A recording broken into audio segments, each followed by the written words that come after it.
welcome. I apologize for the late start. Before we begin this evening, I would like to just take a moment and I hope it's okay on behalf of the board if I express our condolences to the family of Tawny McCoy. She invested a lot in our schools and our children. And she was a fantastic mentor for me when I came on the board. She was just a really good woman. So if you would, just remember her family in your prayers, please.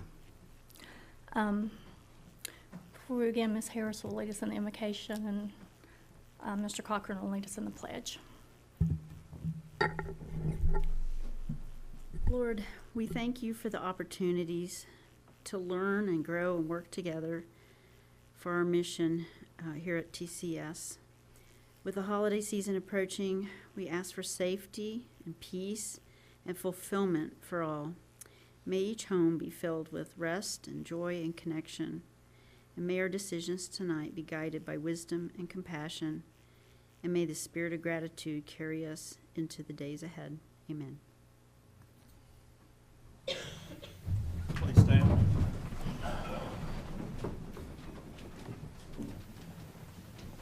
Attention, salute, pledge.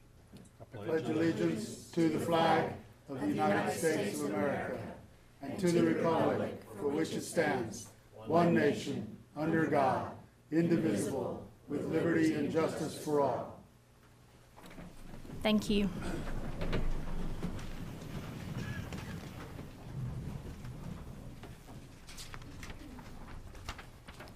Okay.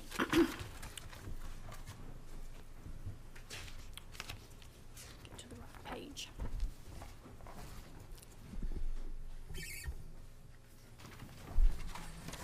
Okay, let me check with the attorney and make sure that I did this correctly. We have some action following our closed session that we need to take a vote on, correct? So, yes, it's just the one item. Motion to approve the school risk management plans. Yes. do I have a second? Second. All in favor, please say aye. Aye. Any noes? So the motion carries. Okay, now. Getting late got me all flustered.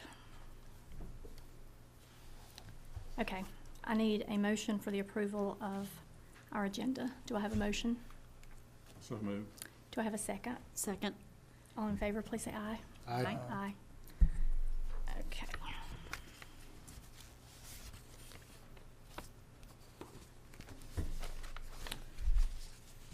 So now we need to approve the consent agenda, which includes the minutes of the October 20th meeting for both the open session and the closed session, the personnel report for November 17th, the FY26 budget amendment number 1, and the technology resolution. May I have a motion to approve the consent agenda as presented?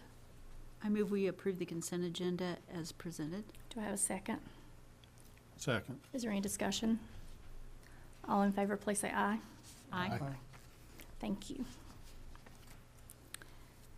Okay.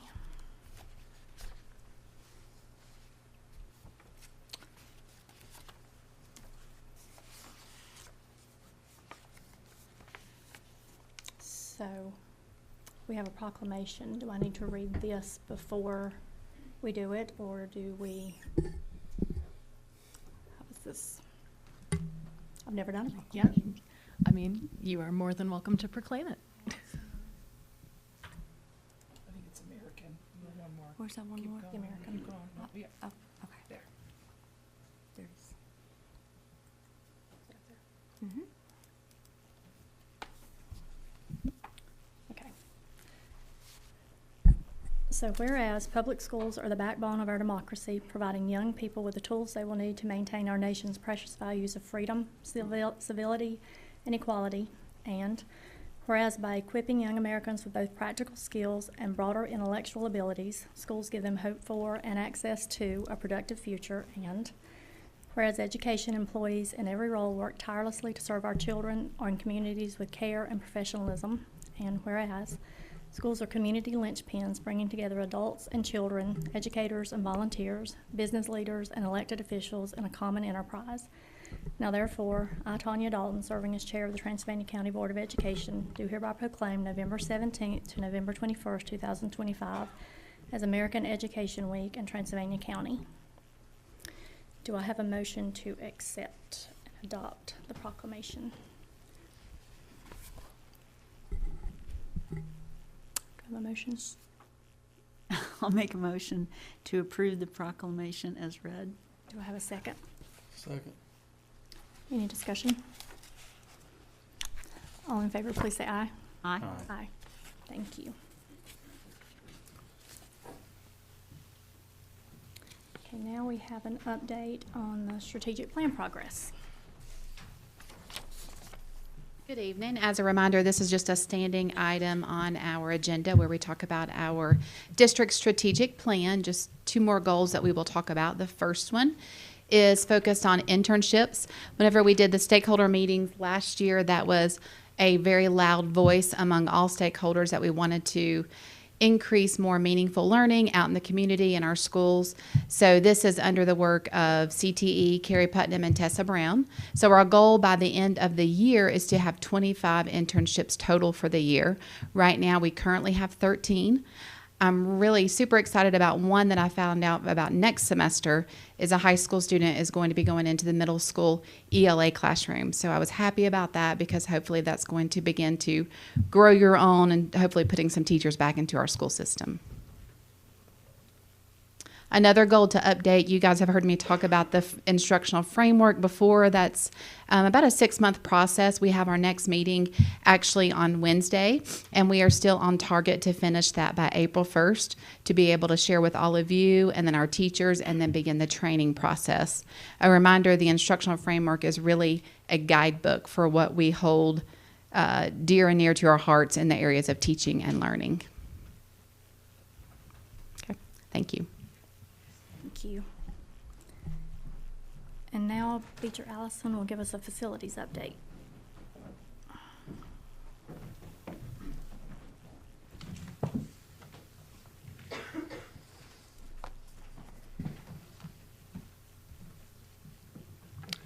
Good evening, Board of Education members. Thank you for having me for the monthly Education Capital Project updates.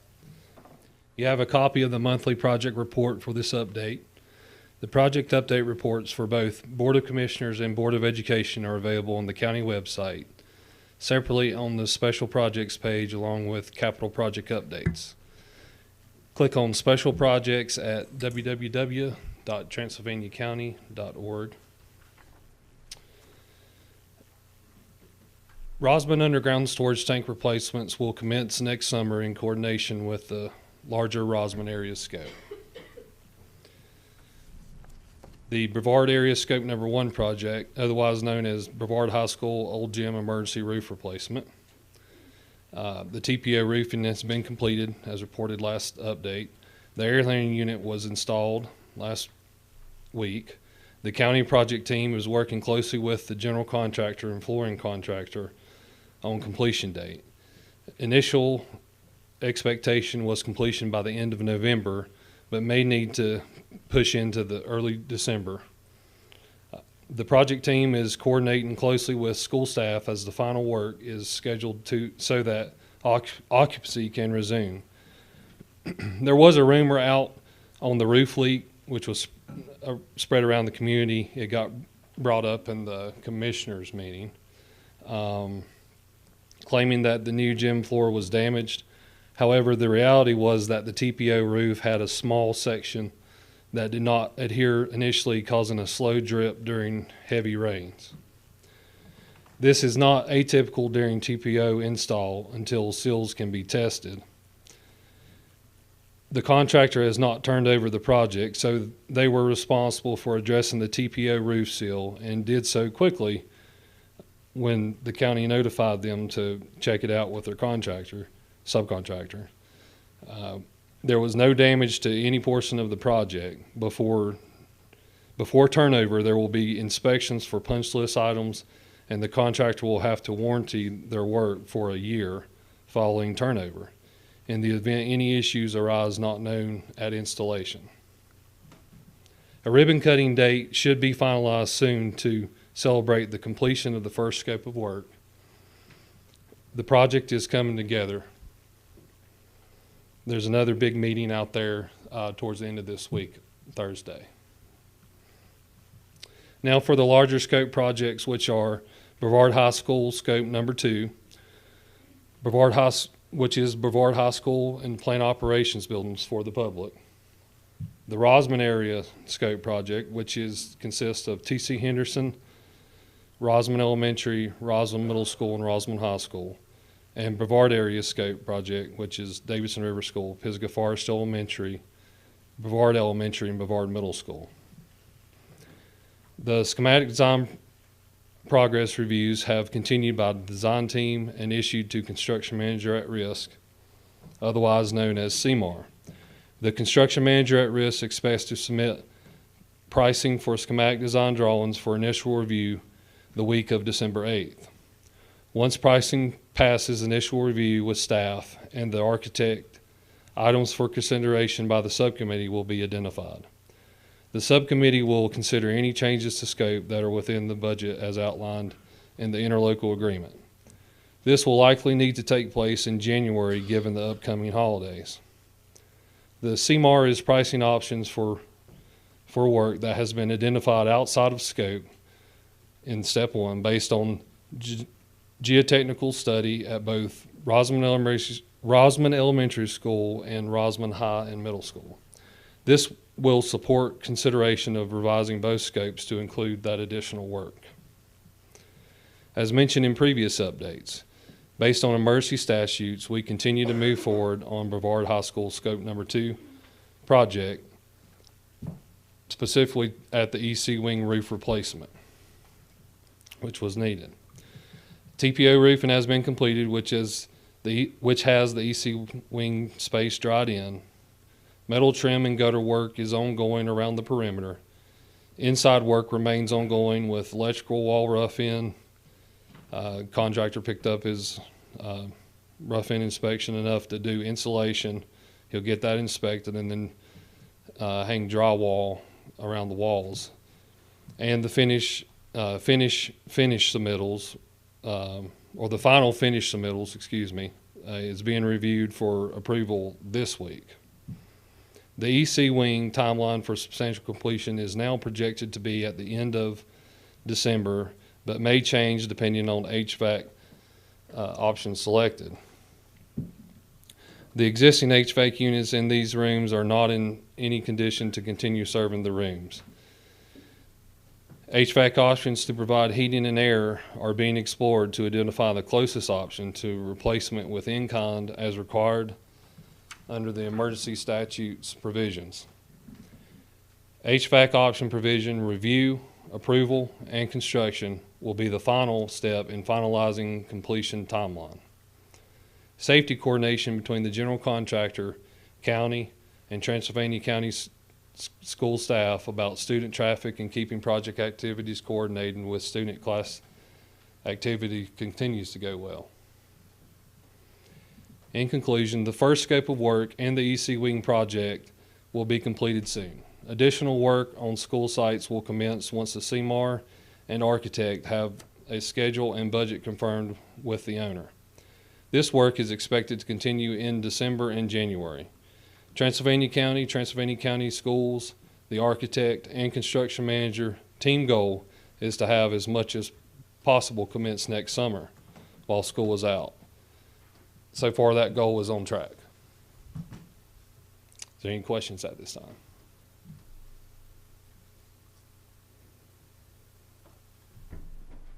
So I know we've talked about this previously, and you were reporting that you're in budget. What was the projected budget? How much of the budget has been spent? What's remaining to be spent? And are we on track for our estimate to complete? So I'll ask Jamie to speak to that. We're actually providing budget reports monthly to the finance director and the superintendent, so I don't have those numbers off the top of my head, but we remain in budget for all of the projects. All of those tie back to the original scope of work and the original approved budgets that came from both this board and the Board of Commissioners. So we're currently on track to stay within those budgets. Any amendments would actually have to come back to both boards.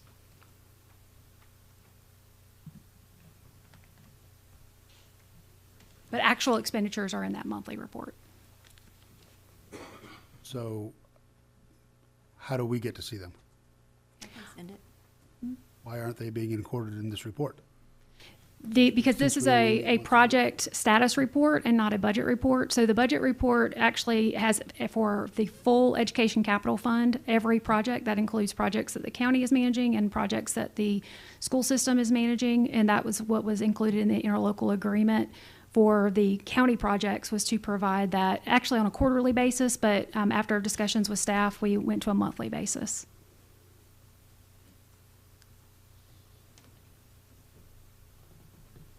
And those are also, we have quarterly reports available on the county website as well. That includes the Education Capital Fund.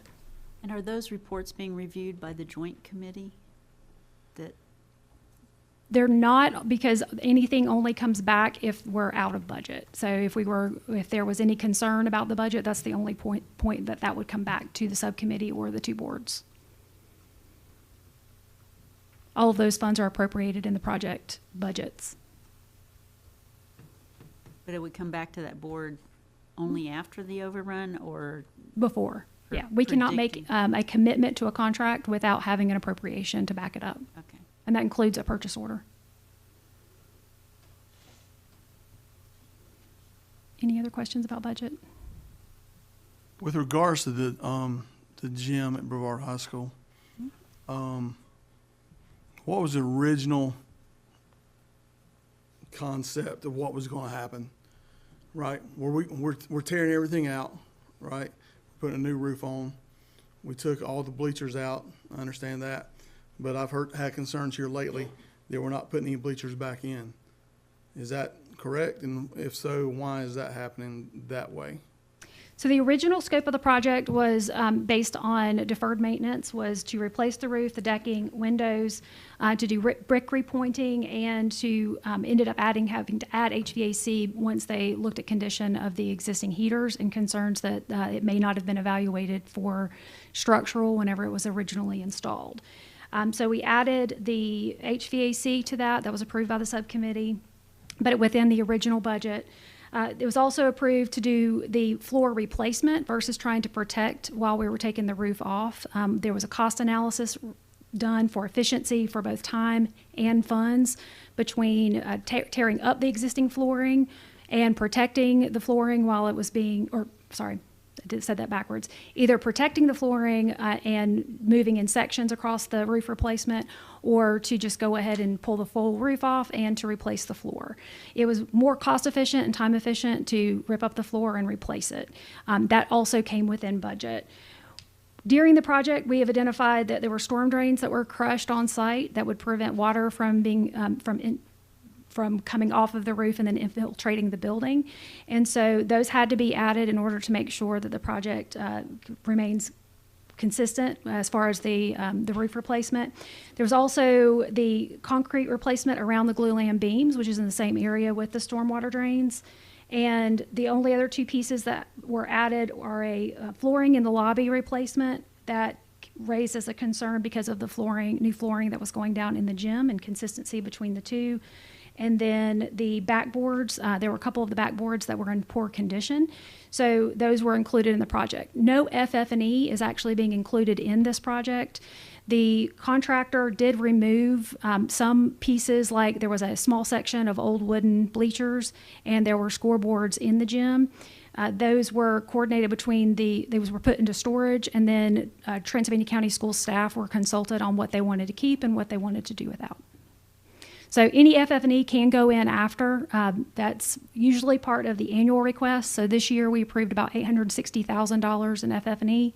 That's typical, so we would expect to see any kind of request for bleachers or anything like that funded in the annual FF&E request. My biggest concern is, though, if we do something like that, is it gonna be taken out of our budget in other areas, right? Like CTE or child nutrition or other, you understand what I'm saying? Sure. That I don't want, we don't be robbing Peter to pay Paul, but you also don't want a gymnasium that doesn't have bleachers, right? Because it's, Yep. what's the point?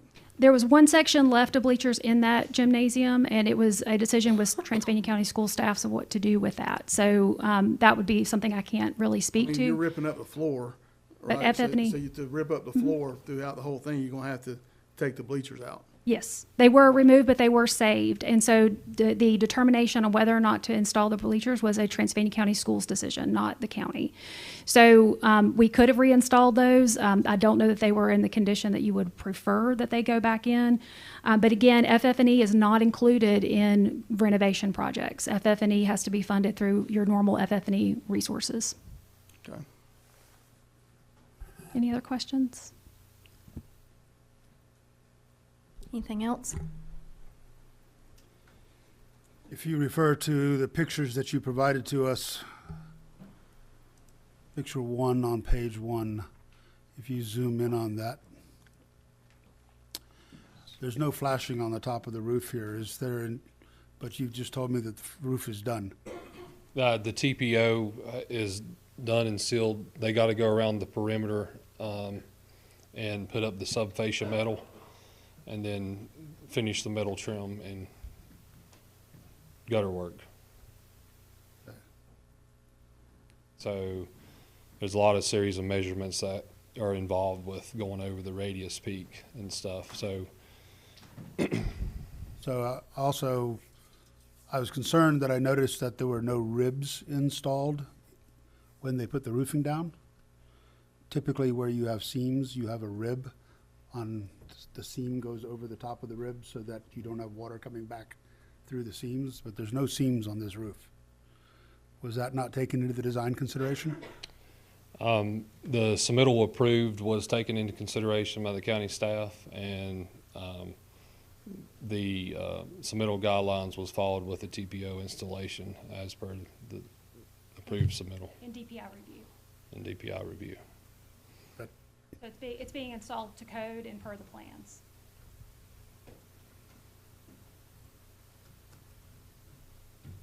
So again, there are no ribs on this roof.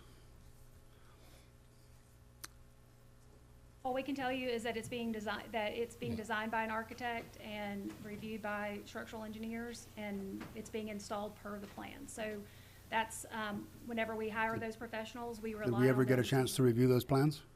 DPI reviewed them. That wasn't my question. Did we ever get a chance to review those plans? It's not part of the process. The plans are reviewed by DPI. So, And they are sealed by a. so you're saying that we don't get to review the plans for buildings that we own? Your interlocal agreement has, if there's any new architecture, that you would review those. But when it comes to replacement within kind, we rely on the designers to provide those. These are designed by sealed architects and engineers, and then they're installed per those specifications, and they are reviewed by DPI as required. And the architect takes the liability if it leaks? Yes, the architect takes liability for any errors and omissions, just like you would on any project. So the fact that there are no ribs is on the architect, and 30 years down the line, we can sue the architect for failing to design ribs? You could consult your attorney about your ability to do that, but again, But we didn't get to sign whenever off on the there's a review, seal- so I'm kind of in a limbo here. If you have questions about the process for the interlocal agreement, I would refer you to your attorney.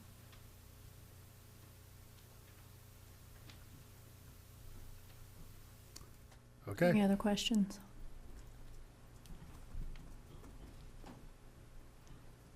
Thank you. Sure. Thank you, guys.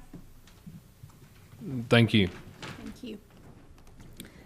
At this time, the board wishes to thank the former students from Brevard High School, Rosamond High School, and Davison River School who are currently serving or who have previously served in the U.S. military. A list of names, a copy of which is posted on our website and is also provided on Schneid's handout, is read aloud twice a year in recognition of Memorial Day and Veterans Day. Tonight, we are honored to have our junior ROTC cadets here to lead this proud tradition.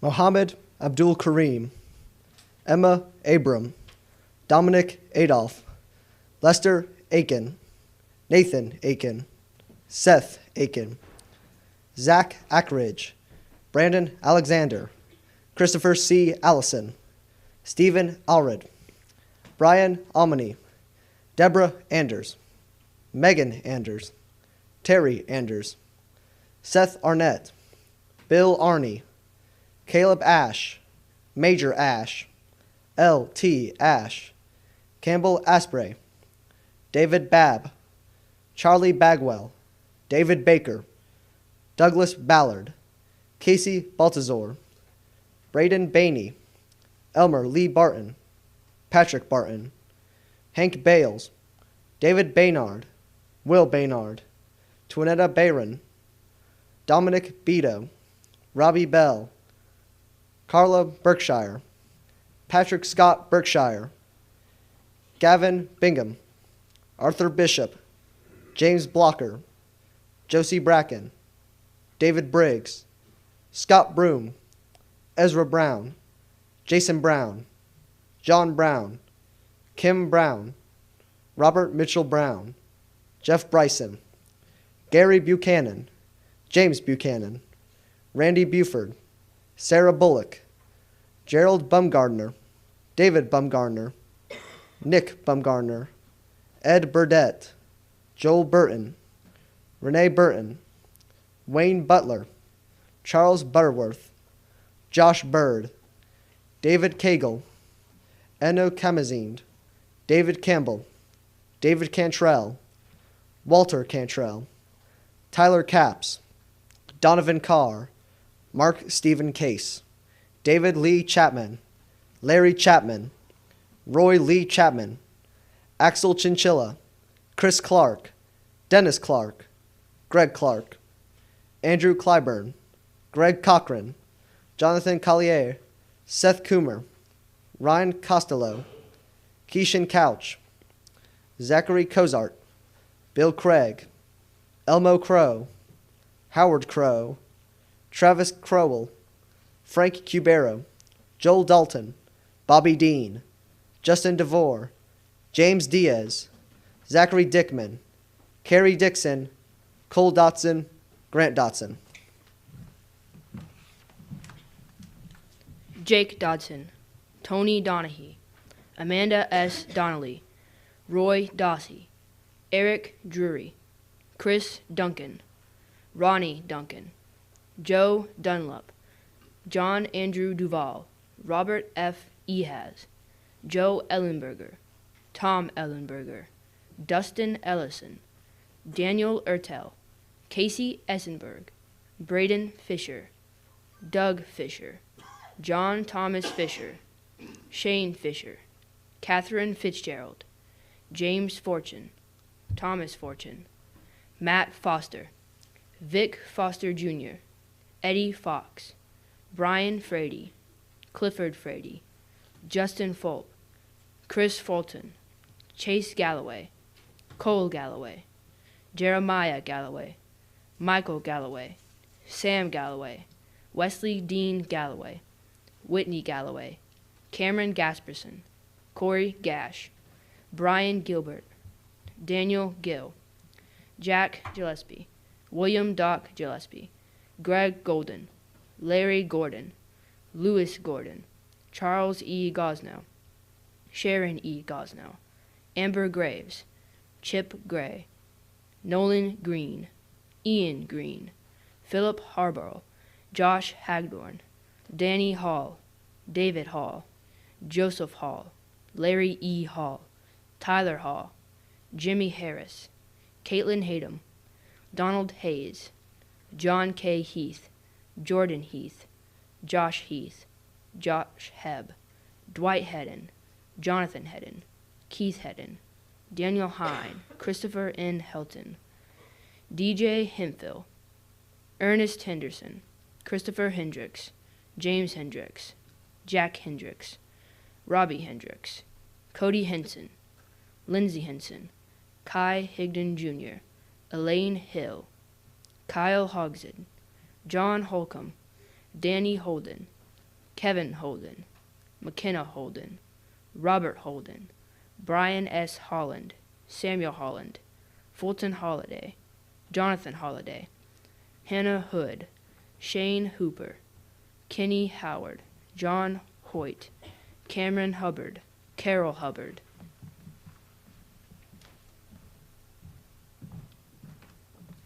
Donna Hudipole, Sam Huff, Ronald Hudgens, David Hunsicker, Brad M. Hunt, Tyler Hudgens, Philip Jack, Lewis Earl Jackson, Zebulon Vance Jackson, Larry Jameson, Dale James, Ricky James, Latencia Renee Jensen, Dan Johnson, Dean Johnson, Eric Johnson, Leslie Johnson, Mike Johnson, Clyde Jones, Josh Kelmbach, Mikhail Koresh, John Brian Kopp, Robert Keller, Patrick Francis Kennerly, Essen Kevitz, Samuel Kitchlier Jr., Matthew Kirby, Mickey Kitchen, Alex H. Kaiser Jr., Alyssa Korb, Kent Korb, Taylor Cuss,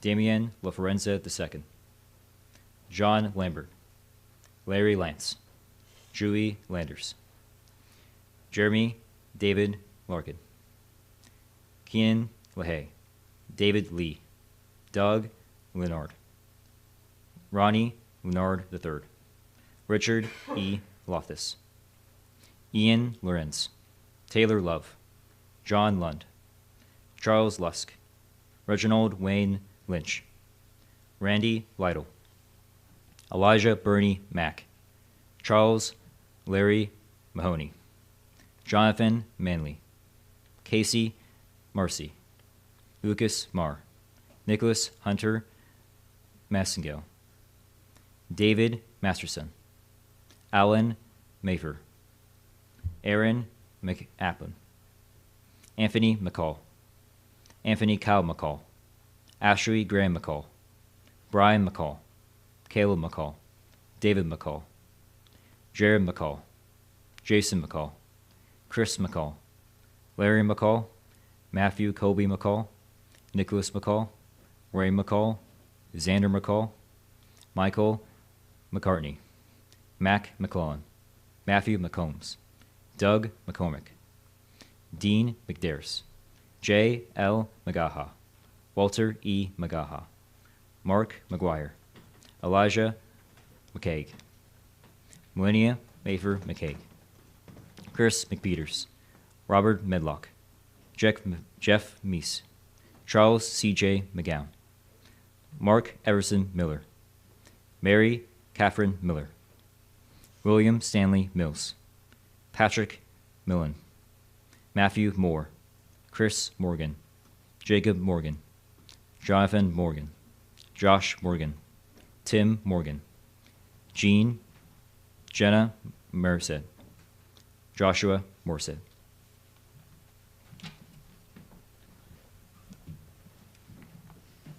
Donnie Moses, Derek Moss, Irvin A. Mullinex, William S. Mullinex, Dennis Newman, Claude Nicholson, Daniel Nicholson, Kelly Nicholson, Sheridan Lee Nicholson, William F. Nicholson, Mike Norman, David Norton, Lamar Norton, Richard Norton, Ben Lucas Onink, Albert William Owen, Brian Owen, Cole Owen, David Owen, Jeffrey R. Owen, Mario Owen, Odell Owen, Stephen Owen, Stephen Robert Owen, Theodore L. Owens, Adam Pace, Clarence Vella Parker, Richard M. Paris, Robert E. Paris, Jacob Parrish,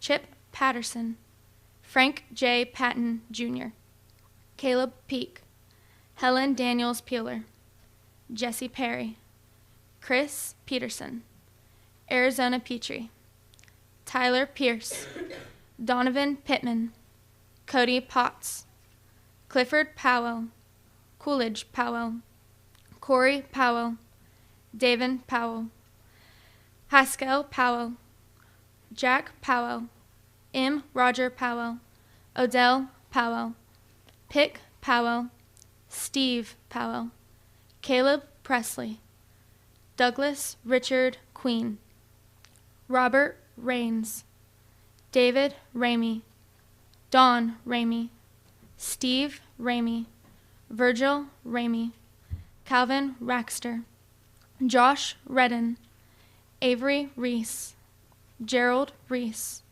Justin Reese, Mac Reese, Robert Butch Reese, Jamie Reed, Aiden Revis, William Revis, Caleb Rice, Drew Richardson, Joshua Riddle, Alex Reese, Danny Roberts, David Roberts, Kyle Roas, Andrew Rogers, Kayla Holbrook Rowland, Logan Rowland, Logan Roth, Steve Sales, Jackie L. Salter Jr., Varian Salter, James Sanders, Matt Sinsosty, Harry Volney Scruggs, Lemuel Leon Scruggs, Amanda Sensteel, Melissa Sentiel, Tim Sheehan, Davis Shiflett, Charles Shipman,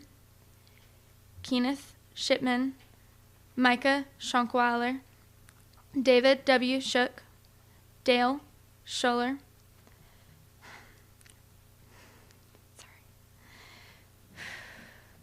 Jermaine Shibert, Dallas Simmons.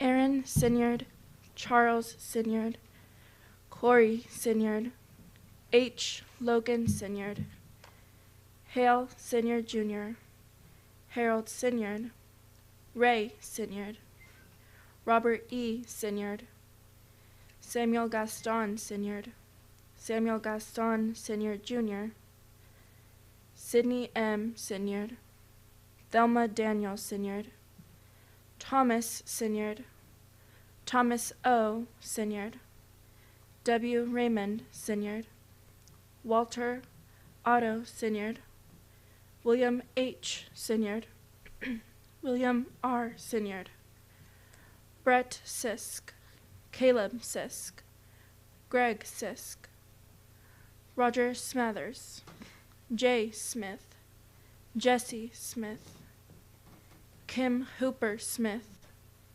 Patrick Smith, Robert Bob Smith, Michael Snipes, Ryan Snipes, J. Ryan Sorrells, Adam Spears, Eric Speiler, John Charles Sprouse, Carol Stamey, Mike Stevens, Michael Austin Stevens, Billy Stewart, Terry Crow Stewart, James Stubblefield, Seth Summy, John Suttles, Austin Swan, Ryan Taunton, Brian Taylor, Joseph W. Terry, Shania Thomas, Michael Tilley, Lane Tilson, Jim Bob Tinsley, John Tinsley, William Bill Tinsley, Shakitha Curto Tischler, Naomi Toden, Matthew Travers, Ricky Trent, Charles Tritt, Doug Tritt, Larry Tritt, Philip Tucker, Douglas Turs, Wood Turner, James Vogt, Jason Vassell, Frank Jimmy Volrath, Drew Walensky, Christopher Warren, Stephen E. Warren Jr., Todd Waters, Susan Welch, Sam Wellborn, Chaz West, Mike West, Justin Wheeler, Harrison Whitlock, Karen Haley Whitlock, Charles Whitmire, Chris Whitmire, Donald Whitmire, John Whitmire, Lori Whitmire, Steve Whitmire, Bob Wicklife, Chris Weiner, Christopher Wild, Dennis Wild, Festus C. Wild, Patrick Wild, Isaiah Tyler Williams, Greg Willis, Chris Willix, Jesse Earl Wilson, Sean Woodard, Austin Woodson, Brad Woodson, Anthony Worley, David Worley, Jake Worley, Josh Worley, Scott Ray, J.D. Wright, Leonard Wynn, Robert Young, Ronnie Zuber.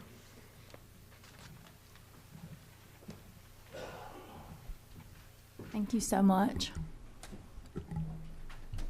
Thank you guys very much. You You did a look great very job. nice in your dress blues. I call them dress blues. I don't know if that's the appropriate name. Yeah. You Thank did a very great much. job. Thank you. Okay. Thank You you. guys,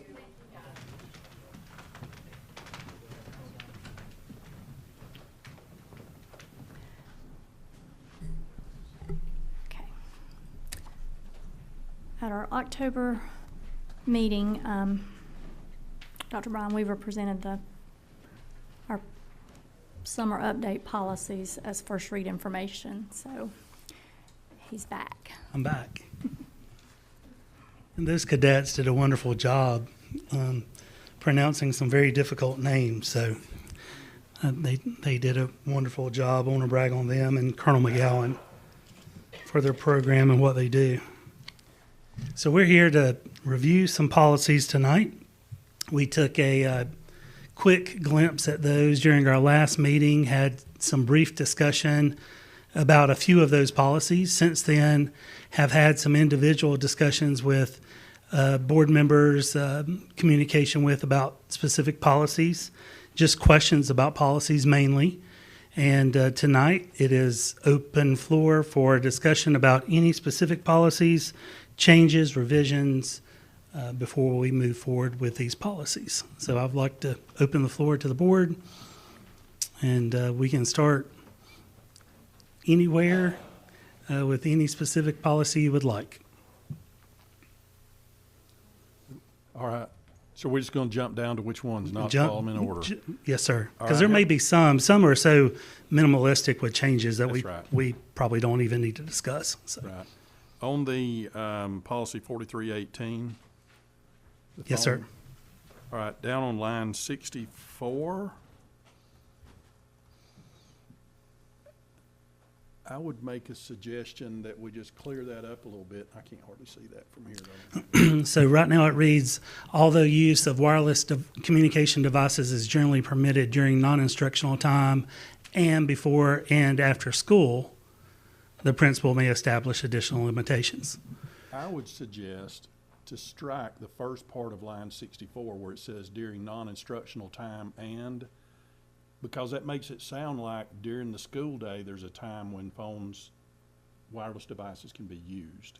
So then it would, Strike that, it kind of cleans it up a little bit. yes, sir. So then it would read, although use of wireless communication devices is generally permitted before and after school, Yes, sir. the principal may establish additional limitations on the use. And that's the only one that I had. Okay. Hadn't had any questions left on, so. Thank you, sir.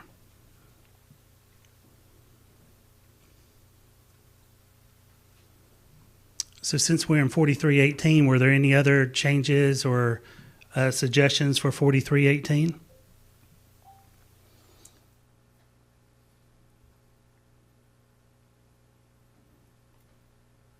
Well, I don't have it right here. I have to read it up here because I guess we can't get to it from here, right? Oh, never mind. I'm sorry. If you scroll down and find the one you're looking for. Okay, got it. They're all attached at the end. There it is. Okay, thank you. Yeah, we had discussed the idea that we could say, let's see, let me get to where it is. Under, let's see, consequences. We had said that let's see, it would be line, let's see, 76, I guess. The confiscated device will be returned to the student at the end of the school day.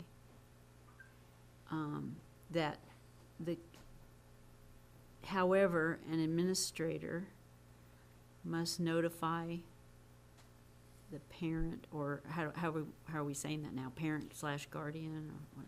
Okay, so in our student code of conduct, that outlines the consequences that our school principals are providing. And the first consequence is the principal contacts parent or guardian and returns the phone to the student at the end of the day.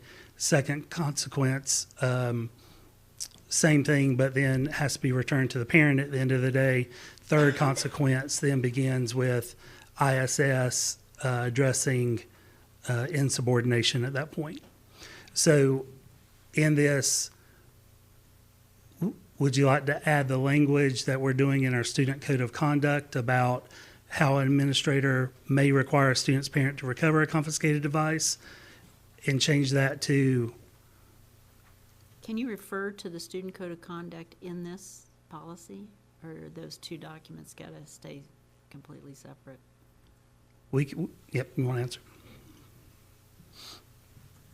So you certainly can refer to the student code of conduct within your policy. The student code of conduct, though, in some cases will be updated more frequently and without board review sometimes, like because it's reviewed each summer and potentially had changes made. So I don't know if it would provide that consistency that you're looking for to go that route. Okay. I guess we did, when we talked, we did kind of say that the student code of conduct would just cover that at this point in time. Yes, ma'am. Okay. All right, never mind.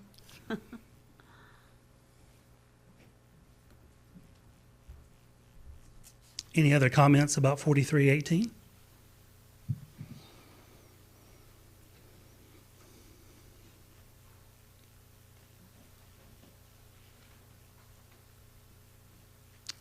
If not, Madam Chair, you may want to discuss the suggested revisions for the policy. And Okay. Do I have a motion to accept the revisions Mr. Cochran suggested? So moved. Do I have a second?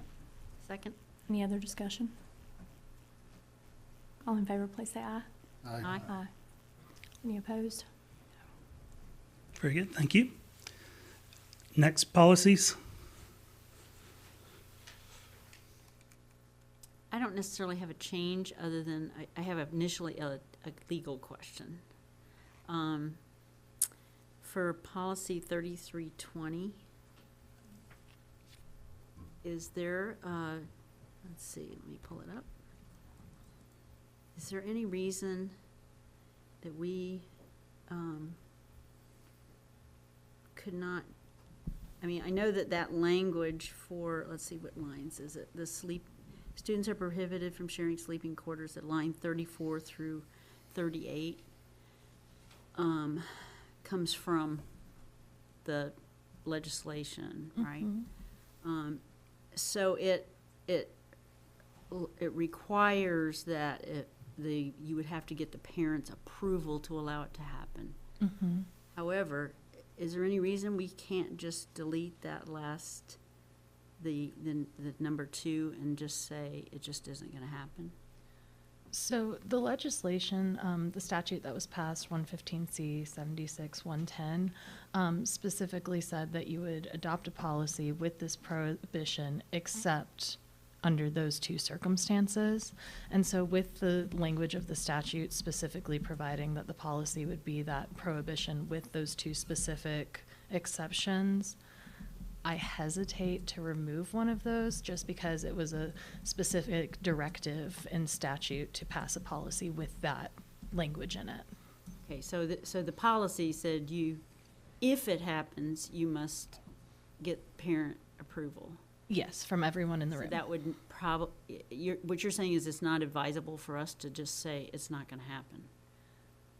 I would recommend, since they've given specific language in the statute, and this is reflecting what the statute says specifically, to keep that statutory language the same. Okay.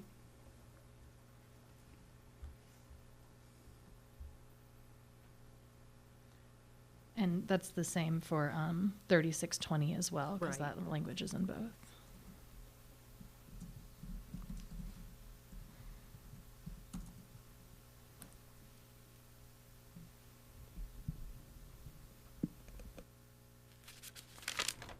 Are there any other ones you have concerns about?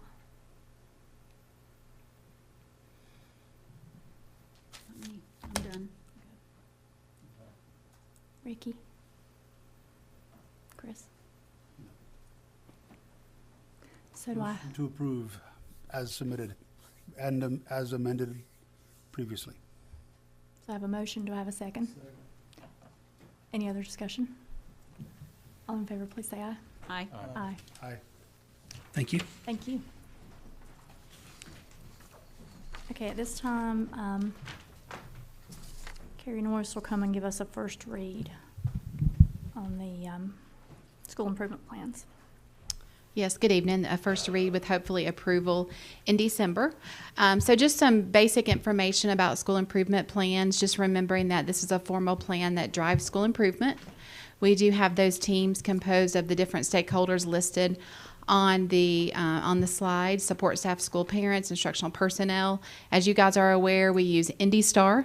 That is required of our two low-performing schools, Brevard Elementary, Brevard Middle. It is not required of the others, but we go ahead and do that as a district, and we've been using that platform now almost 10 years. Meetings as far as school improvement plans should be held at a reasonable hour. Meetings are always open to the public. They are not part of the public is not part of the actual team meeting, but they are definitely welcome to sit in the room and hear the discussion. And then the SIT meeting dates are on the school websites. The meetings are advertised in a multitude of ways, as you can see those listed. I think that's one thing our school system has really improved on the last few years is communication about the different events taking place. They use a lot of different pieces of data to drive the plans, one of those being the Teacher Working Conditions Survey. That is actually a survey through the state that is done every 2 years, and we actually will do another round of that in March.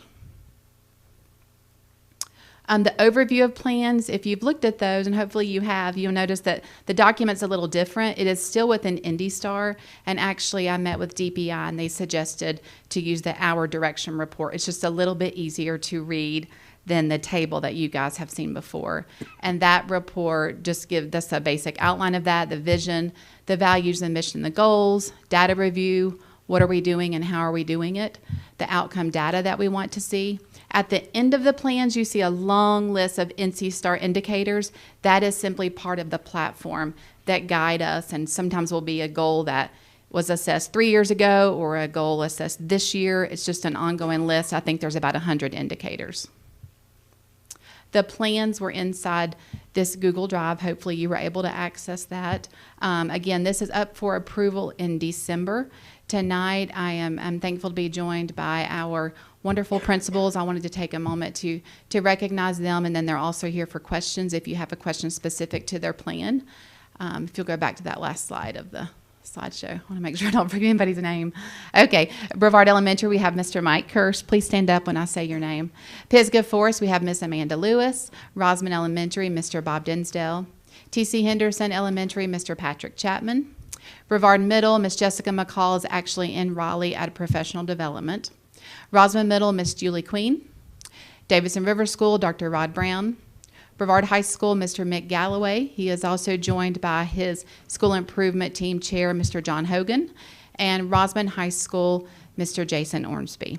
So again, they are here if you have questions specific to their school improvement plan that they can answer. Do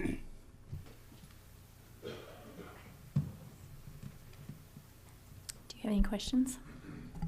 Yeah, I think that last month we had some comments regarding the previously submitted comprehensive progress reports, and the current batch of reports are not the same format. Correct. So that was Brevard Middle School and Brevard Elementary. And the questions were due to, like I said, that long table that had some old dates in there.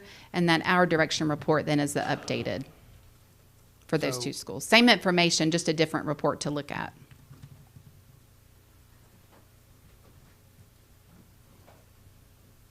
How are we supposed to compare one set of reports to the current set of reports if we don't have the same report coming out of the system against the old set of reports? The information is the same within the platform. I can pull that comprehensive report if I need to. This is just more a concise look at that. Right. I mean, The question were some of our dates were 2023, 2024 that you guys were seeing, and that just really didn't even need to be shown on this current plan.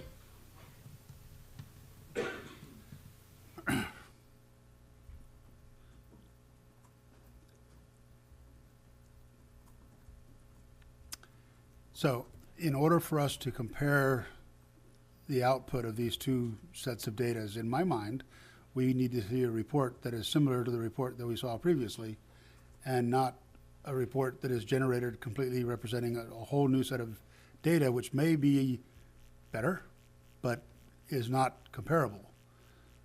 It's the same set of data, it's just a different report to show that. What you guys saw was that comprehensive plan, which was showing a lot of past years and cost confusion, which is why DPI recommended that our It didn't cause any direction. confusion. It was tasks that had been scheduled to be completed that hadn't been completed, and that was the interest, was why wasn't the previous task completed? And what's the status of the task? Has the task been carried forward into the next planning cycle? This presents us none of that. So we lose all the granularity that we had previously. And, I'm at a point where I can't say anything because the data that we've been presented with is not what we saw previously. So would you like, for Brevard Middle School and Brevard Elementary School, I think those were the only two schools last month, would you like to see that as compared to this? We can send it. Well, that was my expectation. That's what the ask was at the previous meeting, was that those two plans were supposed to be represented and updated to reflect the current status. So I can't look at this because I pulled them both up and I can't tell. I don't know what this plan, I've never seen this report before. Right. So I have no way of validating or assessing anything about the report. And I'm not trying to diminish the work that our principals do and our school improvement team leads do. They're amazing people. But you're asking us to sit here and look at a report that says nothing that the old report said. Well, it did. It's just a different layout of that. The comprehensive report that you guys saw, the reason we changed is because it had a lot of past years that were visible. So you were looking at probably 6 to 7 years worth of data, and it wasn't an accurate look at what they're currently working on in this calendar year. Right, but that was what we were asking for, is what is the current status of that line item in this task? Have we abandoned it? And that's fine, just let us know. I mean, whatever, it's not like I don't have a dog in this fight here. I'm just saying, we have no way of looking in comparison the current set of reports that are presented before us in this set versus what was previously submitted. So you're talking about where one was in 2021 and it didn't have the completion date on it. Or it may say limited development, and it may be that we're pressing pause on that and something else rose to a greater need. Right, and that's what I'm trying to sit here and say, what happened? I think it's the same information, it's just cleaned up. Okay, but if something was chosen not to take action, we should know that they chose not to take action on it. It's like if I'm building a house and the blueprint shows a porch in the front and we decide not to build the porch, that's fine. Just tell me that the porch has been abandoned and we're now having a deck, a landing, a net door. We've taken the door away. This is not a conversation about, I'm not a subject matter expert on any of these items that are on these plans. What I'm saying is that in order for us to look at the plans and compare them to what was presented previously, we have to be looking at apples to apples. And I can't do that. And I'm not trying to rile anybody's emotions here, and I've got a lot of wagging eyes at the back. that are going, oh, I can't believe you're talking about this. But that's not what we're here for. We've been asked to look at these plans. And I can't look at these plans in comparison to what was previously submitted, because I don't know what this tells me anymore, because this is the first time we've seen this plan, this report. So you just need Brevard Middle School and Brevard Elementary. Those were the only two that were shown that showed what you're talking about, where something was limited development, started in 1 year, and it didn't have a completion date. Actually, all of them have elements of this, but Brevard Elementary School and Brevard Middle School were both brought to our attention for other reasons at the previous meeting, and they were presented to us, so we draw extra attention, and the expectation was, if I remember our meeting, was to go back, tidy them up, present a document that shows what we were discussing in its current format. So. And I guess what I'm trying, we did do that. We cleaned those up, and some of those areas that we were questioning were because we were not currently in a cycle to assess that or to monitor that in this current year. The goals that you see here are the current goals of the team for this year.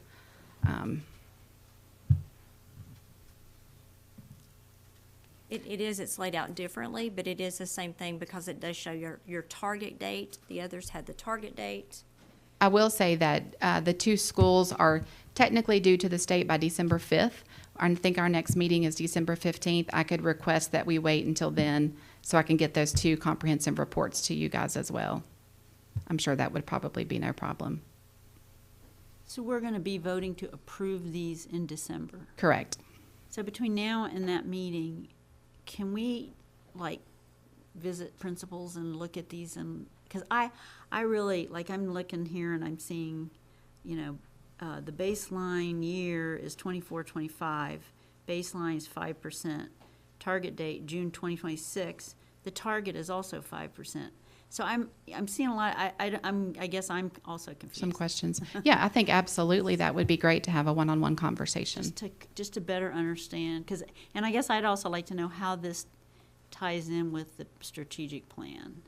Yeah, and you should be able to see there on their goals how they have the goal listed, and then the TCS district goal is below that to show that alignment. Okay.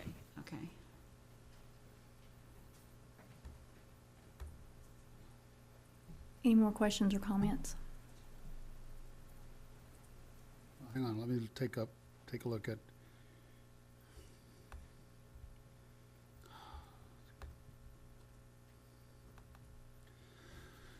So,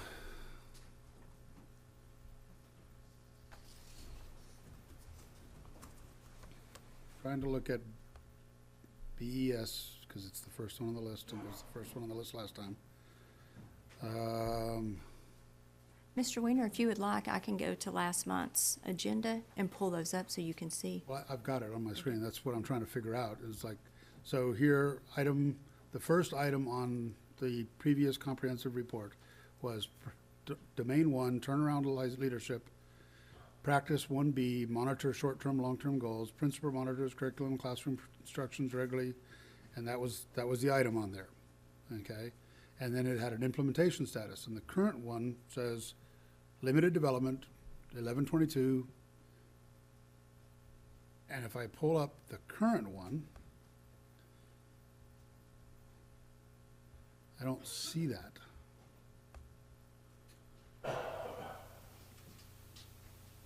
Are you saying the current one, the one that's on the screen, the Yes. district report? So that must be an example of, you said 1122, 2022? Yes. Okay, so again, that platform holds all of the work done, and it might have said limited development. Then BES team this year, could be a whole different team from last year, came together and looking at current data, decided these were their 3 focus areas to work on. Well, that's fair to say, except that in the previous report, it says complete observations scheduled by admin monitors previous, et cetera, assigned to, and a completion target date of this calendar school year. So there's no way that item shouldn't be in this report, and I don't see it in that report. And I don't want to sit here and nitpick through all these because it's not relevant. It's just that if we're looking at this, I want to be able to look at apples to apples. Mm-hmm. And then switching out the report format on us without coming and presenting the report format so that we know what we're looking at. So, I can say that the different format was something that was recommended through a recent training. It was easier to follow that Ms. Norris attended.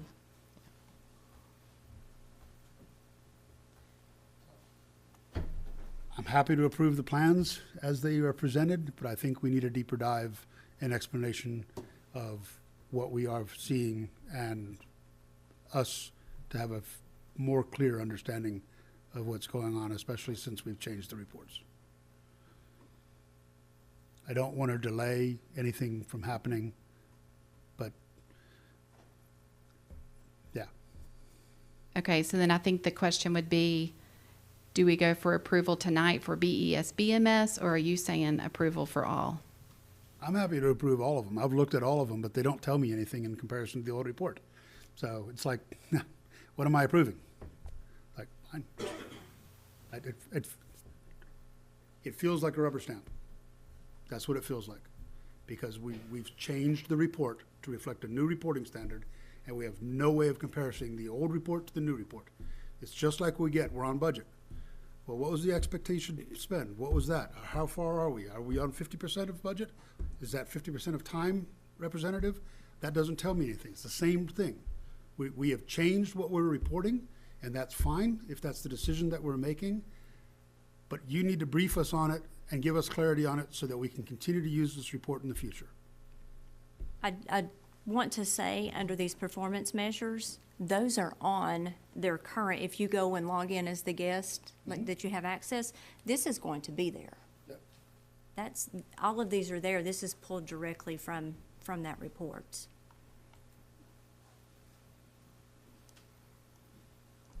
How hard would it be for next month, if we postpone this and vote next month, to have the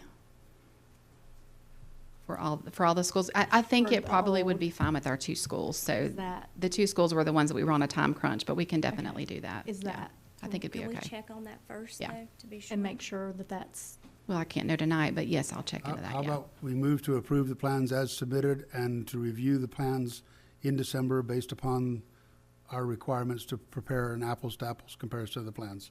For the And two that way- schools. For all the schools. We just move forward, and then we can review them and modify the plans, because no plan is set in stone.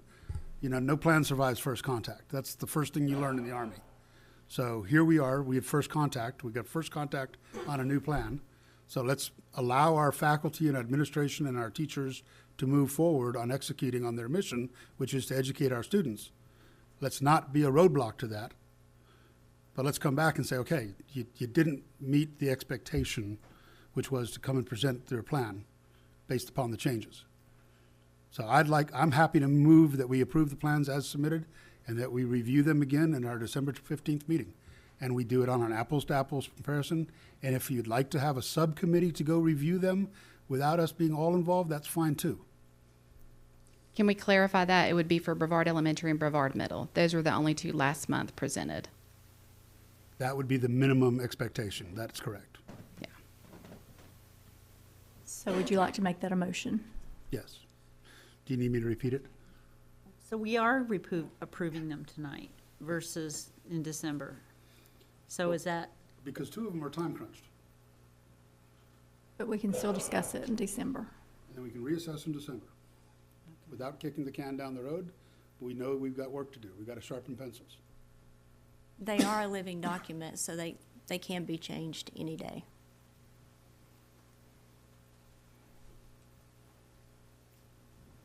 Repeat your motion, please. Move to approve the plans as submitted with BES and BMS to have a secondary review in December 15th meeting to allow us to move forward with meeting their deadlines. Do I have a, That's it. do I have a second? I'll second that. now Discussion? discussion? Okay, so I'm still trying to understand, like, I don't see any goals in here that are like the goals, like, here's the improvement that we're gonna have in reading scores. here's the improvement we're going to have in math scores. These goals seem to me to be task, like not SMART goals, SMART, specific, measurable. Right, and I mean, we're looking right here at Brevard Elementary School. We can see, like at the first little box under performance measure, we went from ELA 48.8% in their goal to 51.24. Let's see. Yeah. I mean, they're good. They're good goals. Yeah. What you've got documented here is a SMART goal. I'm losing the granularity of how we got there and what we've done in the past and all that. So. Like that one has, the target is the same as the baseline. And I think that just means to continue to increase whatever the baseline was, to increase by 5%, and then next year increase by 5%. So it's not, the target is 5%. Correct. Right. Yes. Still going to be at 5%. We should be at 10%. Right. Okay. All right. Okay. Well, I honestly have not been through all these, but maybe everybody else has, and they're willing to. Because I was, it was a lot to review with all the policies and everything. Well, we can revisit in December. Okay. But right now, just for All right. the ones who need A preliminary approval. yes. So I have a motion and a second. All in favor, please say aye. Aye. Aye. Aye. Any opposed? No. Okay, so to make sure I'm clear, BES, BMS revisit in December. The others we can go ahead and submit to the state. Is that Right, correct? we can submit everything now. That's what we've Okay. just approved. And then we'll just still, But I think what we should be doing is we take a deep dive into BES and BMS. And again, not targeting you guys. I love you, but let's take this opportunity to get this process right. Because it feels like the process isn't right when you change reports. right, and I understand that. And in the future, this will be the report that we use, but we'll circle back to those two schools. I would like to have a discussion about that because this report leaves a lot of data missing. All right. Thank you, principals, for being here. You guys can slide out. Thank you, guys. Thank y'all. Thank you.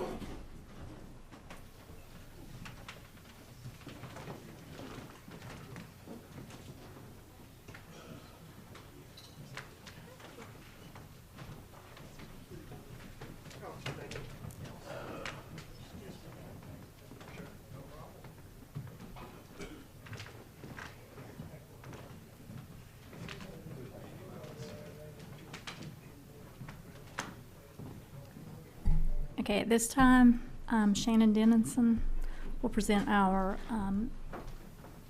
the Transylvania County Schools Annual Financial Report. Madam Chair, board members, Dr. Fletcher, it's a pleasure to be here this evening to report on the June 30th, 2025 school year. I will kind of start the presentation by letting you know that these are draft statements. At this point, the federal government has some documents that need to be signed for any audit firms across the country to be able to issue audits of federal funds. At this point, those have not been signed. They're typically signed in May. So we feel it's most important to get you all the information regarding fund balance, the performance of the district, as soon as possible. While it might be in draft form, the only thing that we anticipate changing with it is going to be the date of the audit issuance. And we will issue that as soon as we are able to, but this is something impacting all firms across the country with federal funds.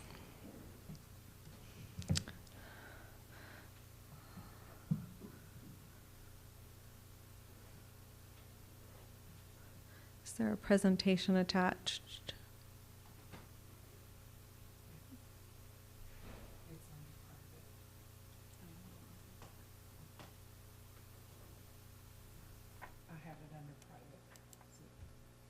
No problem.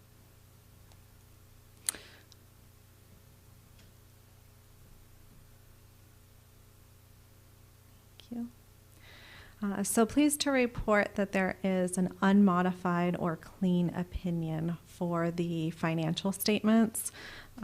That is the best opinion that you can receive on an audit. So congratulations on that. That's a lot of work put in by the finance department and really collaboratively throughout the district because, you know, it starts in one area, lands in finance. And so a lot of work was put into that to be able to achieve that. So congratulations to the finance staff as well as the rest of the district staff.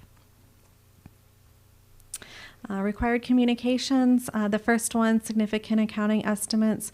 These are going to be the same estimates we'd see across the state at all of the districts. They would be the same as the ones that we presented last year, with the addition of the value of sick leave used by employees as time off to be included in compensated absences. There was a new standard that was put into place this year that requires the value of sick leave to be added.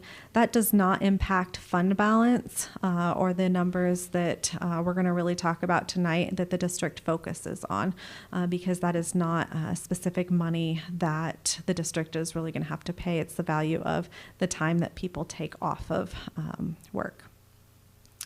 Misstatements, we didn't identify any material misstatements that needed reported, and no disagreements or difficulties with management. Staff was great about being able to get us stuff in an organized manner, well ahead of being able to come on site. And then as we came on site, they were great at being able to pull documents and answer questions. And folks came in from different departments and being able to help with that. And they were very quick and collaborative when it came to getting us information. Looking at fund balance, the general fund is going to be the main fund that can be used through the district for educational purposes. And the fund balance is going to be similar to what your savings account would be at home. The fund balance is going to be the district's savings account. So added almost $70,000 to the savings or fund balance, ending the year a little under $3.4 million or $3.5 million in the general fund. Capital outlay fund, many of the projects are done over the summer because with students not being in school.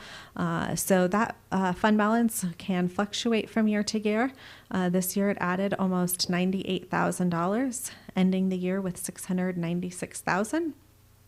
Other special revenue is going to be primarily grants and funds that the school receives that are more restricted, but added about $444,000, ending the year with $3.6 million. Individual schools are going to be the funds that are held at the schools for things such as field trips, prom, and those type of things across all schools. Looking at the general fund, the majority of the fund balance is going to be in the unassigned category, about $3.3 million. There was about $112,000 appropriated into the 2025-2026 budget. So that does mean the intention is to carry forward the majority of the fund balance. Looking at the Child Nutrition Fund, we recommend looking at cash as the measure of performance for the Child Nutrition Fund because it is a different type of fund. It's an enterprise fund. There are different accounting rules for it. So it can be a little bit more challenging to look at it in the terms of fund balance. So we look at cash. There's not a lot of operations going on in the summertime with child nutrition. Started the year with $1.1 million in cash, ended the year with about $978,000. So spent about $129,000 in cash. However, the district did and has for many years transferred funds from the general fund over to the Child Nutrition Fund throughout the school year. And so this year there was a total of almost $222,000 transferred, more above the $45,000 required amount. There is a $45,000 required amount to be able to meet the federal matching requirements. So that's typically achieved by paying a portion of the child nutrition director's salary out of state funds. Then as we look at communicating internal controls, when we look at findings, we have two levels of findings that we are able to report. A material weakness is going to be what we consider as more significant, and the significant deficiency is going to be less significant, but still something notable to be able to report within the audit report. So we do have two significant deficiencies. The first one is going to be that there are some budget violations within the capital outlay fund, and we will look closer at this. This is a repeat finding from last year's audit, and I'll go through that in a minute, but it is a significant improvement compared to last year in regards to what expenditures were over budget. Additionally, in the capital outlay fund this year with the overages, many of the expenses were paid directly by the county as opposed to being paid by the school district. So as the school was reviewing the budget of what was budgeted versus paid, there were items that had to be added related to some things that many things that the county paid, and that does need to be included because they are school projects. And so a little bit of context around that finding with the capital outlay fund. So federal awards, federal grants, we did not identify any areas of any issues with spending on how federal grants were spent. So excellent job. And then our other finding was that was a significant deficiency. Again, that's the lower of the two findings. And noncompliance is, as you know, DPI allots funds in various different PRCs to various different allocations, one of which is only allowed to be spent on classroom teachers. So individuals have to be spending the majority of their day providing direct classroom instructions to students. And in this case, a media specialist was paid out of the classroom teacher allotment. The allotment policy manual, while the media specialists will work with students, specifically does not allow media specialists to be paid from those funds. They can be paid from other funds. This was something that we identified earlier in the year when we came out for compliance. The district was able to move this individual from being paid out of the classroom teacher allotment into an allowable allotment. So there's no cost to the district from this because they were able to correct it and get it moved to the correct funding source prior to the end of the year. But because it was something that we identified as an error, that there weren't controls in place to be able to catch it on the front end, we do have to report it as a finding. But again, no question cost, so no cost to the district for either of these findings. If the district wouldn't have moved it prior to year end, the salary of that individual paid out of unallowable funds would have to be paid back to DPI. Appreciate that the district was able to make that move, and we were able to identify it early in the year. Again, kind of recapping from last year's findings, this is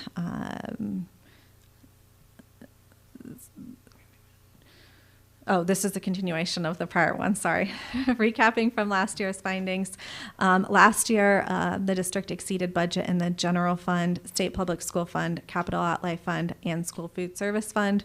So again, while it was a repeat finding, it was just the capital outlay fund this year. Then moving on to some supplementary information.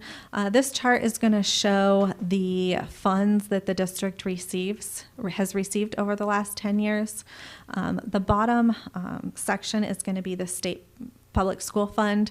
As those additional funds are received, that's going to come with additional expenses. That's going to relate to salary increases, retirement increase, benefit increase. Those are all going to really have kind of some direct expenses that come with them. The next area in the orange color, you're going to really see the expansion of ESSER funds between 21 through, there was some still in 2025, but greatly reduced. And then again, at this point, those funds have expired and there are no funds available. The county funds are going to also include some capital expenses. So those are going to fluctuate from depending on how many capital expenditures are going in. Others going to be things like indirect cost, grants that the district receives, anything that's not going to be state, federal, or county related. Then looking at expenditures by fund type, instructional is going to be by and large the largest. System-wide support is going to include things like bus drivers, the cost of the bus, maintenance of bus, fuel for the buses.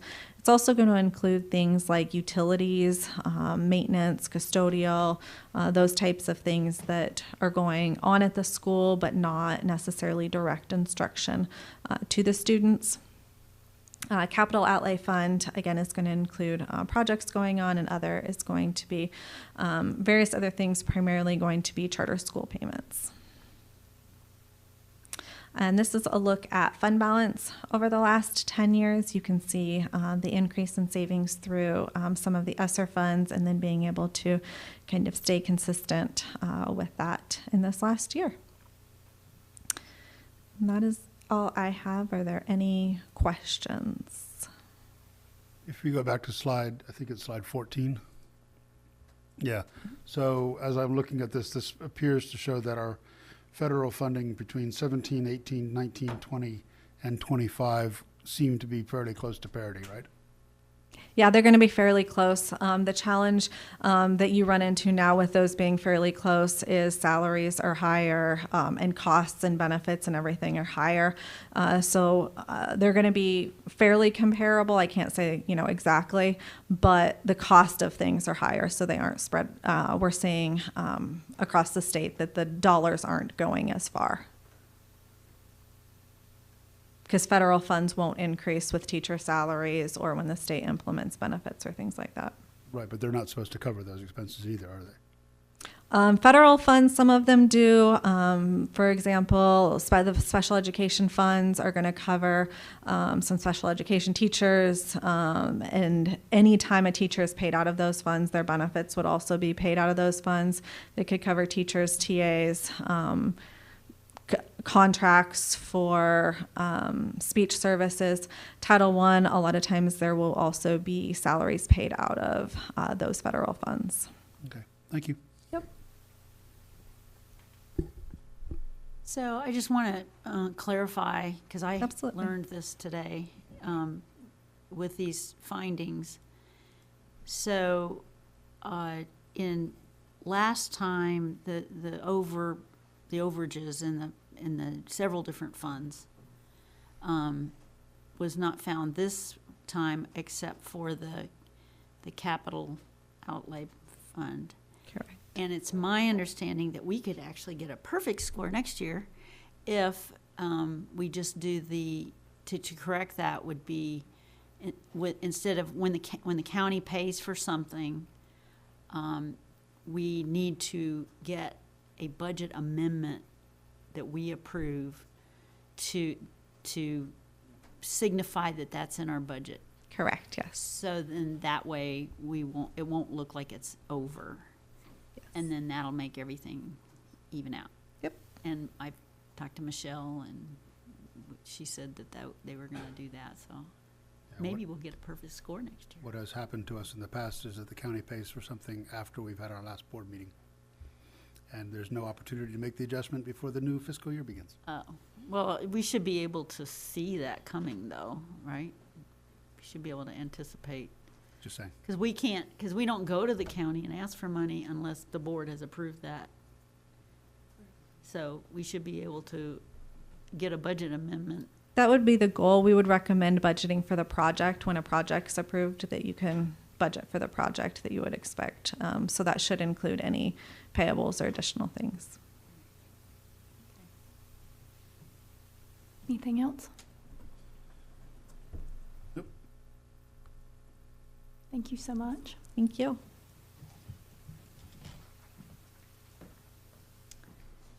And this time, Mr. Tesno has a Chromebook request, purchase request. So this is to purchase 750 Chromebooks for grades 3 through 5 at all of our elementary schools, using a state contract with a known vendor that we've used in the past, Trafera. The devices do come with a 4-year warranty, accidental warranty, that we use very regularly, unfortunately. They have been a great company to work with in the past. I'll field any questions. Any questions? Do I have a motion to approve? Only question I ever ask is, do we ever put these out for bid? I know we're not required to, but we have not in the past, and have we ever considered putting them out for bid? Just to check that state contracts are not the best price that we can get? So I did shop around this year before leveraging this contract. With the accidental warranty, with the Google license that's included, this number is really hard to beat. And that's through companies such as CDWG, which we get government pricing from, Right. of course. But no, to answer your question. So CDW, Tech Data, the usual big suppliers. Yes. We have gone to and asked.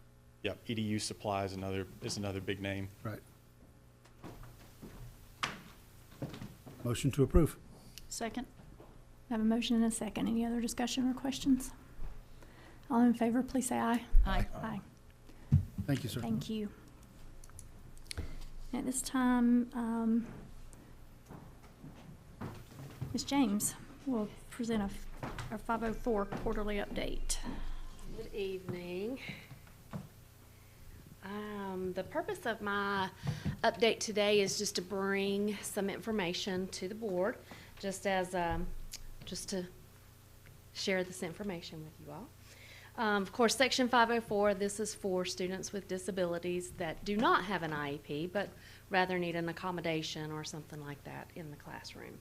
So just wanted to let you know there are approximately 137 students in the district that have a 504 plan this school year, with our 3 Bs, Brevard Elementary, Brevard Middle, and Brevard High being the 3 largest with those numbers.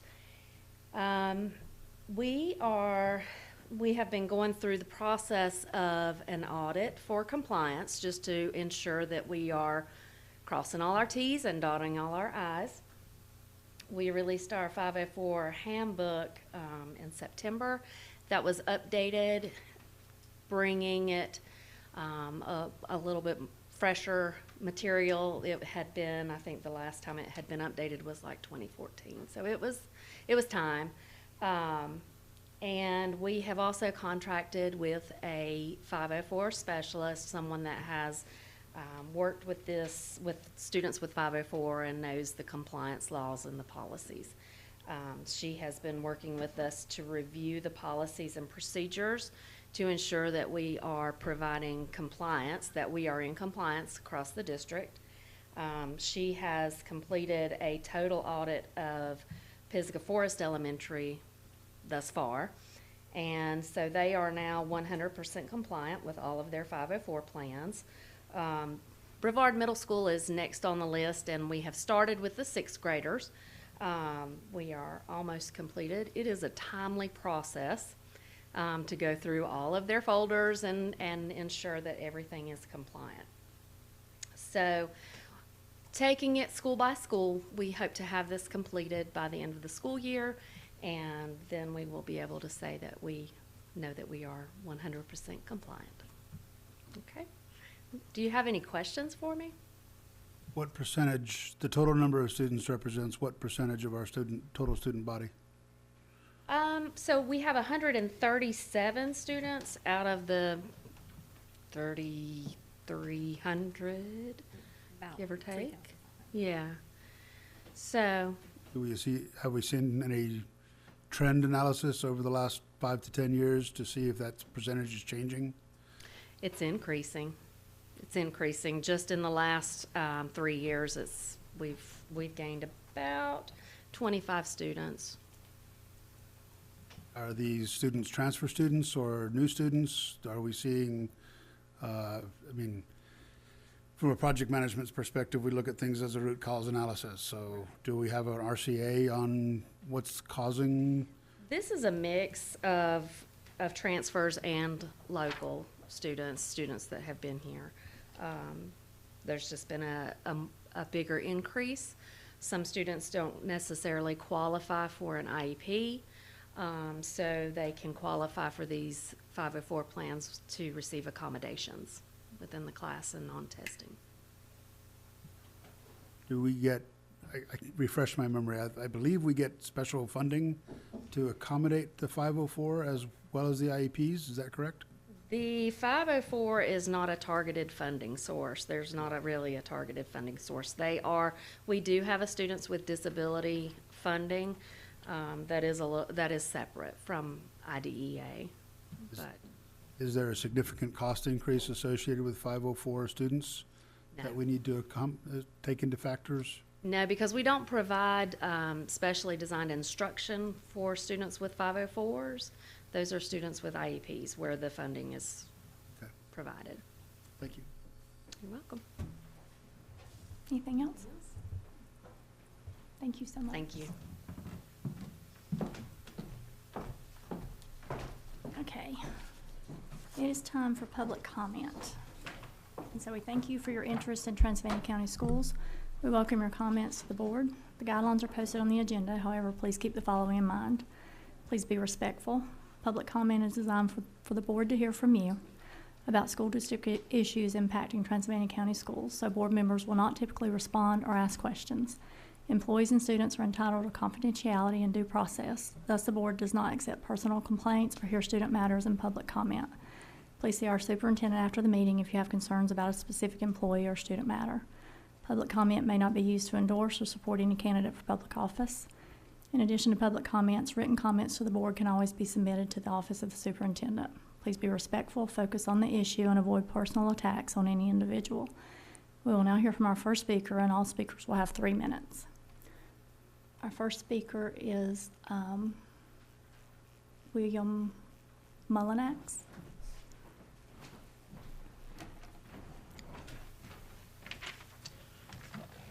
I'm here tonight to propose that phones be brought back to the high schools during lunch and transitional times. The biggest thing behind this is the fact that a phone can be a tool rather than a distraction if used the right way. And teaching students how to use phones responsibly is a skill that will benefit them for life. House Bill 959 passed this July already recognized this by allowing phone use during lunch transitions. Our county school board removed phones entirely even though we could have allowed them.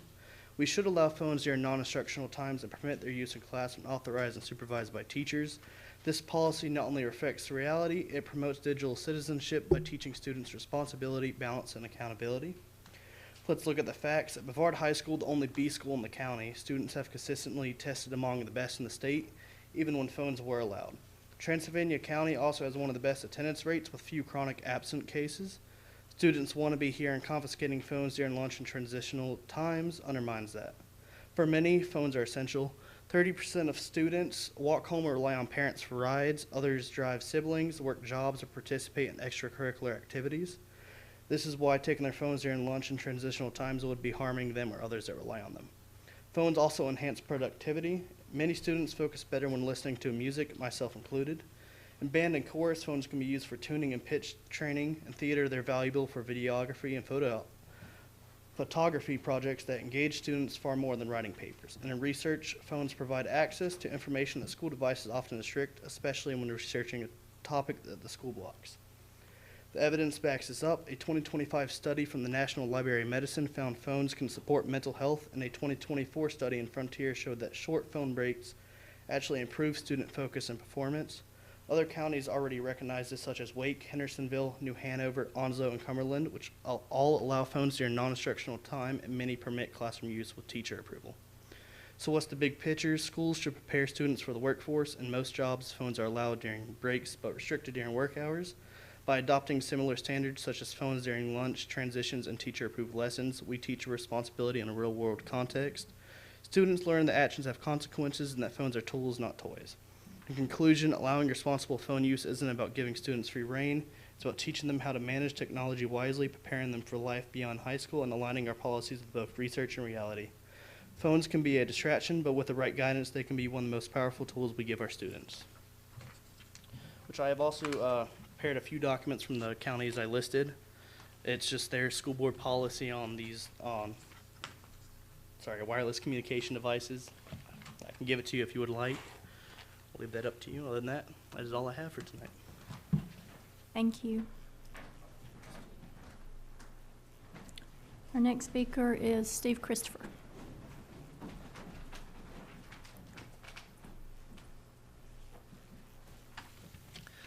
Good evening. Thank you for your time. I think you recognize me pretty much, but if you don't, I'm the lesser half of this team right here. But I'm a retired general contractor of over 40 years. Probably did about 200 million in schools through the construction management process. Very familiar with what you're doing on your school project. And what I'm saying is, just as a member of the public, no way to know what's really going on. I know there are some sites, and they were mentioned earlier, where you can look that up, but I don't believe a lot of folks are really doing that. Something we used for several years was a simple, and I'm going to have Kim to pass out a little simple example of it, but something that'll let the public see what's going on, because I know they're interested in it. And it'll at least give them a sense of what's being built and how it's progressing. Very simple basis. This is the thermometer that you see when the heart fund is going on, a cancer fund's going on, to show you what's, how that drive is going. So what this would do would mimic that with a title up there where you see, we just put this particular school. It would be for the 7 schools, a 4x8 sign that has what is going on at that school. We're going to have a new roof, we're going to do this, we're going to do that in there, and then simply on a cost basis. And I call this temperature bulb, actually we called it a status bulb, because it will show the status by percent of dollars complete, because that's really the only thing you can grasp pretty easily, especially this project is so diverse in what it's doing. But at least I would locate the sign, with y'all's permission, probably close to the parent school drop-off place, because that way they see it as they're coming and going. They can see this. I'm proposing to finance this. I'll buy the materials, I'll install the signs where the principal agrees, or whoever the powers that be should agree to where that sign should go, to be able to let the public come in and see the progress on that. And who knows, maybe it'll spur some more interest, and they'll come to meetings like this to get more involved with what's going on. Because this is a big deal for the county to get this kind of money and be able to do this for schools. So let's see if I haven't made anything else. I think I would get the data from your school construction person, and that data would be known before and run through Dr. Fletcher. So nothing would go on that sign that Dr. Fletcher wouldn't know about as far as a percent complete. Oh, sorry. Sorry, your time's up. Thank you. Thank you. Doug Powell.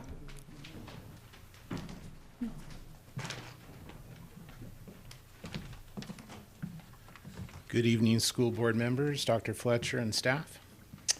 I'd like to wish everyone here this evening a very happy Thanksgiving.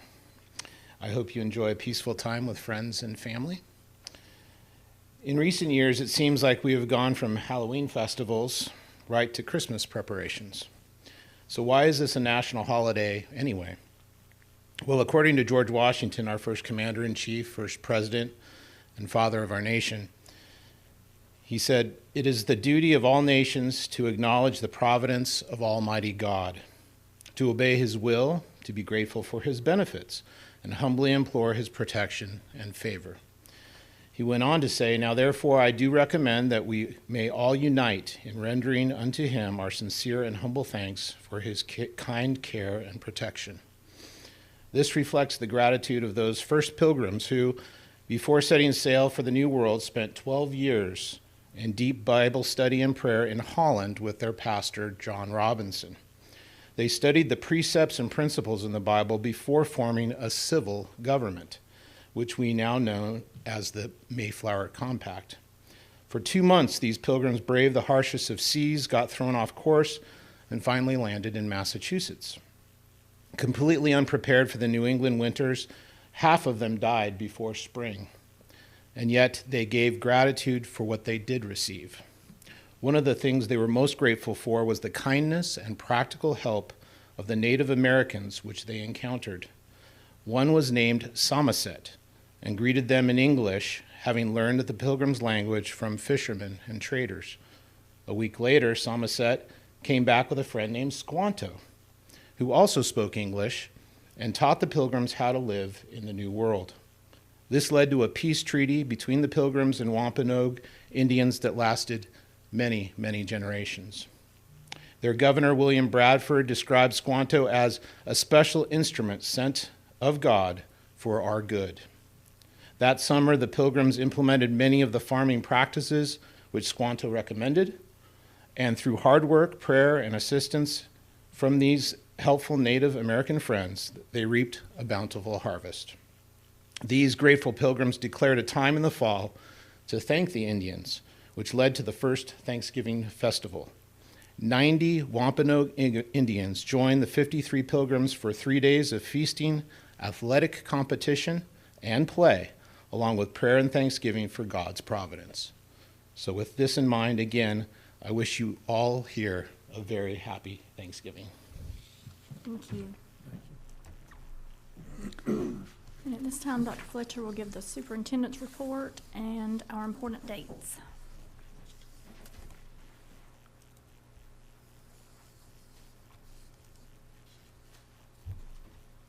We have a lot of good things going on, which we always do.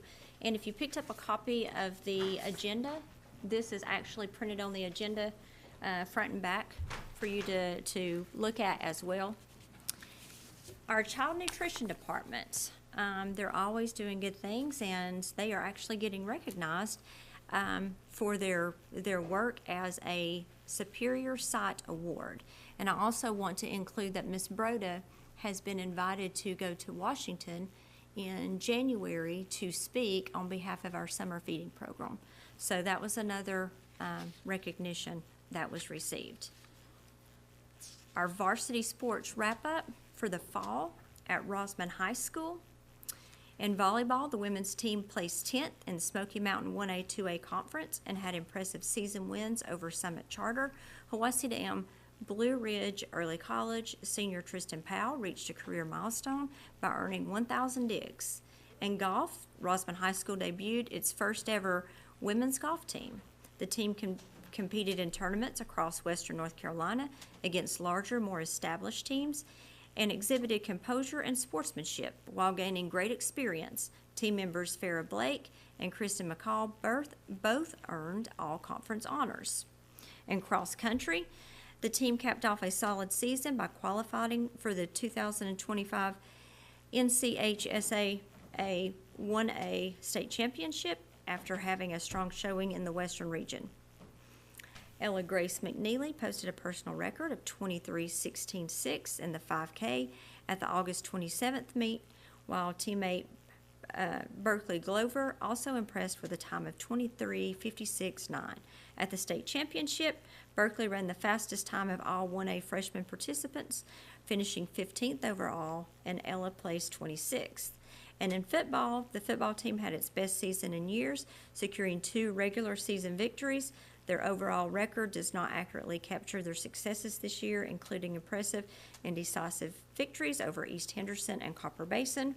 And for the first time in a decade, the Tigers earned the honor of participating in a playoff game, not only participating, hosting a playoff game, which they won over Bonnie Cone Leadership Academy by a score of 38-28. And their successful season ended with a round 2 playoff loss to South Davidson High School. In Brevard High School and cross country, the men's team won the regional meet and went on to finish second out of 18 teams to be honored at the state championship runner-up. Junior Keaton Campbell was the conference champion, the regional champion, and he won the 4A cross country state championship. He was also recipient of the state sportsmanship award. Additionally, Andrew Gorman placed 4th at state. Coach Will Lindsay was voted the conference coach of the year. The women's team finished second at the regional meet and 7th out of 17 teams in the state finals.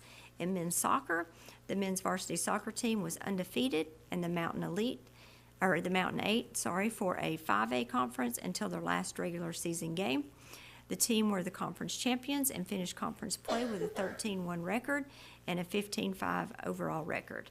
And they won their first 2 playoff games, and they faced Ashe County on November the 12th, and I believe they were defeated by a goal of 1-0.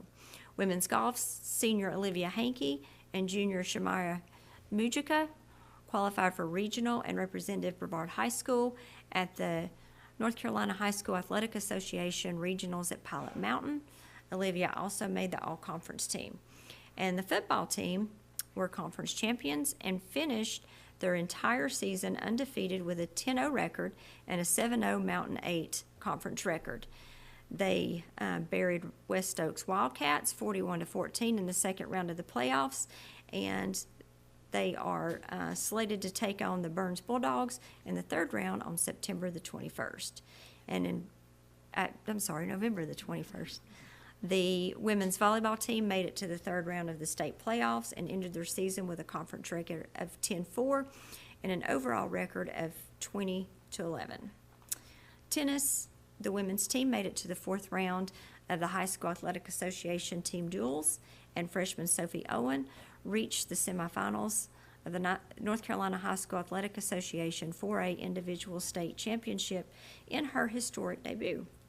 Congratulations to all the teams, coaches, cheerleaders for proudly representing our high schools, and we thank the communities for their support.